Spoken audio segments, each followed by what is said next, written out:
Hello नमस्कार दोस्तों।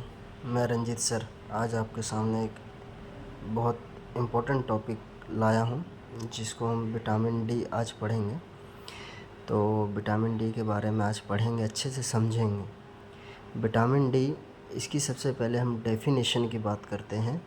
तो डेफिनेशन, ये विटामिन डी ये एक फ़ैट सोल्यूबल विटामिन्स होता है जो कैल्शियम और फास्फोरस को अब्ज़ॉर्ब करता है। देखिए, फ़ैट सोल्यूबल आप समझ रहे होंगे, जिसको हम बोलते हैं वसा में घुलनशील, ठीक है। उसके बाद ये कैल्शियम और फास्फोरस को अब्ज़ॉर्ब करता है। कौन? विटामिन डी, ठीक है। यह हमारे बोन्स को और हमारे बोन्स के जो मस्कुलर सिस्टम है, यानी कि बोन्स के जो मसल्स हैं, जिसे हम लिगामेंट्स भी कहते हैं, उसको ये मजबूती प्रदान करता है, मजबूत करता है, ठीक है। तो अब हम विटामिन डी से होने वाले डिज़ीज़, बीमारी के बारे में बात करेंगे कि जो विटामिन डी की अगर बहुत ज़्यादा कमी होने लगती है तो कौन कौन से बीमारी को ये पैदा करता है, उत्पन्न करता है, ठीक है। तो सबसे पहले हम बात करेंगे रिकेट्स की, ठीक है।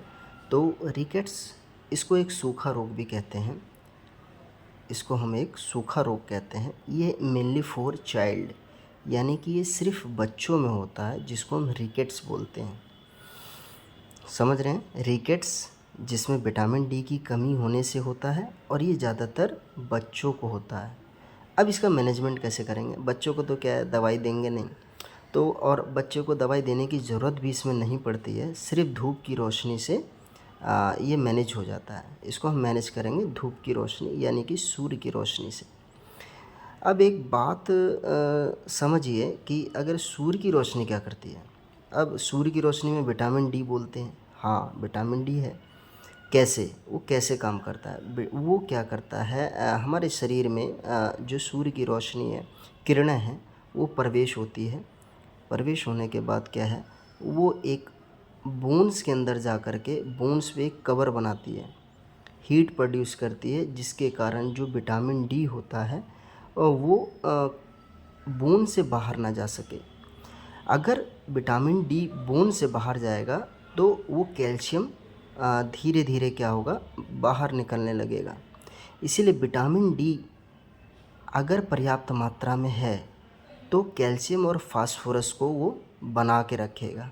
कहने का मतलब है, अगर विटामिन डी अगर शरीर में है तो कैल्शियम और फास्फोरस भी अच्छे से होगा। अगर विटामिन डी की कमी होगी तो कैल्शियम की भी कमी होगी।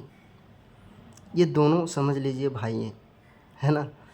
और अब हम दूसरा बात करते हैं ओस्टियोमलेशिया, ठीक है। ओस्टियोमलेशिया ये एक सॉफ्टनिंग ऑफ बोन, इसको हम बोलते हैं सॉफ्टनिंग ऑफ बोन्स।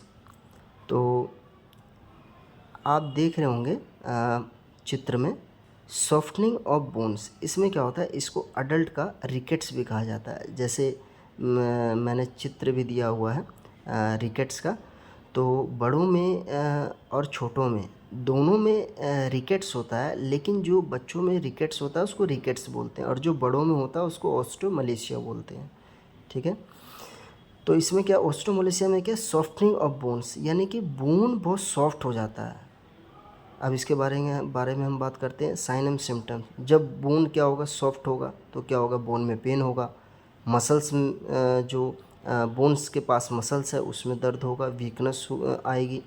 उसके बाद बोन फ्रैक्चर, इसमें बहुत जल्दी बोन फ्रैक्चर हो जाएंगे। जब सॉफ्ट हो गया है तो कैसी भी छोटी मोटी भी चोट लगेगी तो बोन फ्रैक्चर के हमेशा चांसेस रहेंगे। इसमें मैनेजमेंट क्या करेंगे, जैसे आपको बताया, जब विटामिन डी की कमी होती है तो कैल्शियम और फास्फोरस की कमी होती है, तो इसमें हम विटामिन डी देंगे और कैल्शियम फास्फोरस डाइट देंगे, ठीक है। ये डाइट से भी मैनेज हो जाता है। और तीसरा हम बात करते हैं ऑस्टियोपोरोसिस। ऑस्टियोपोरोसिस क्या है, it is a weak bone. ये भी एक बहुत ज़्यादा इसमें क्या है, वीक बोन हो जाता है। यानी कि आप देख रहे होंगे चित्र में ऑस्टियोपोरोसिस क्या है, ऑस्टियोपोरोसिस में वीक बोन हो जाती है। ये क्या होता है, इसमें ये सबसे ज़्यादा अडल्ट को होता है। अडल्ट मतलब कि जो बूढ़े लोग होते हैं उनमें ज़्यादातर ऑस्टियोपोरोसिस देखने को मिलता है।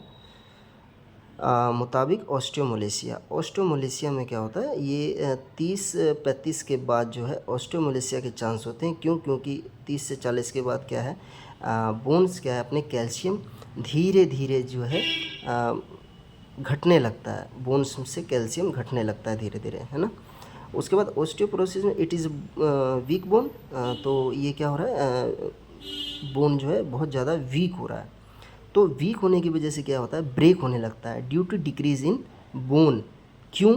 क्योंकि इसमें क्या है, मिनरल्स खोने लगते हैं। जब ओल्ड एज आने लगती है तो हमारे शरीर से क्या है, मिनरल्स की बहुत ज़्यादा कमी होती है, जिसकी वजह से क्या होता है, बोन्स के मिनरल्स भी कम होने लगते हैं। तो जिससे क्या होता है, बोन की डेंसिटी कम हो जाती है, जो क्या होता है, बोन एक टाइटनेस, एक सख्त जिसे बोलते हैं, वो नहीं रह पाता इसमें। तो इसमें क्या है, जो मैन से वुमेन में सबसे ज़्यादा होती है 8 गुना, यानी कि आदमी से लेडीज़ में सबसे ज़्यादा होता है, 8 गुना ज़्यादा पाया जाता है। ठीक है। इसमें क्या है, छोटे छोटे बोन्स में छिद्र दिखाई देने लगते हैं। इनमें क्या होता है, बोन्स में जो है ना, छोटे छोटे छेद होने लगते हैं। तो ये आप इसमें हम एक टेस्ट करते हैं जिसको डेक्सा स्केल टेस्ट बोलते हैं। ये डॉक्टर रेडियोलॉजिस्ट करते हैं। ये एक्सरे मशीन में बैठा करके इनको जो है बोन्स की डेंसिटी को चेक करते हैं। और जैसे मैंने चित्र भी दिया हुआ है, तो इसमें आप देख रहे हैं कि डॉक्टर चेक करते हैं उनके बोन की डेंसिटी को, उनके बोन को, उनके पाँव को मोड़ के देखते हैं, दबा के देखते हैं, उनको दर्द महसूस होता है। तो उसके हिसाब से वो एक स्कोर देते हैं जिसको हम बोलते हैं टी स्कोर। टी स्कोर क्या होता है, ये अगर -2.5 से अगर कम होगा तो ऑस्टियोपोरोसिस कॉज करता है, यानी कि ऑस्टियोपोरोसिस उसको बोलते हैं, और ऑस्टियोपोरोसिस की रेंज में आ जाता है। इसमें साइन एंड सिम्टम्स वही देखने को मिलेगा। इसमें सबसे ज़्यादा क्या होगा, रिस्ट, हिप और वर्टेब्रल कॉलम में सबसे ज़्यादा फ्रैक्चर देखने को मिलेगा। जब ऑस्टियोपोरोसिस होता है, जो उम्रदार, जो बुज़ुर्ग, ओल्ड एज के लोग होते हैं, वुमेन होती हैं, तो इनके में क्या है, रिस्ट यानी कि कलाई में बहुत दर्द रहता है, हिप के फ्रैक्चर बहुत ज़्यादा होते हैं, वर्टेब्रल कॉलम यानी कि स्पाइन की बहुत ज़्यादा फ्रैक्चर देखने को मिलते हैं। उसके बाद हम बात करेंगे। डायग्नोसिस हम क्या करेंगे, इसमें सबसे पहले हम एक्सरे करेंगे। ठीक है। एक्सरे करेंगे तो एक्सरे में हमें दिखाई देगा, क्या, छिद्र युक्त बोन, यानी कि छोटे छोटे छेद बोन के अंदर हो जाते हैं, वो हमें एक्सरे में साफ दिखाई देने लगते हैं। अब इसमें 25 से 40% कैल्शियम क्या होता है, बोन से लॉस होने लगता है। अगर 25 से 40% बोन्स से कैल्शियम लॉस होने लगेगा तो ये ऑस्टियोपोरोसिस की कगार पे आ जाता है। आपको कैल्शियम की नॉर्मल रेंज पता होनी चाहिए। नॉर्मल रेंज 9 to 11 mg/dl है। अगर इससे कम होता है तो कैल्शियम की कमी होती है। लेकिन हम जब ब्लड टेस्ट करते हैं किसमें, ऑस्टियोपोरोसिस में, तो कैल्शियम हमें 4 से 5 mg/dl देखने को मिलता है। ठीक है। तो लाइक करिए, सब्सक्राइब करिए। धन्यवाद।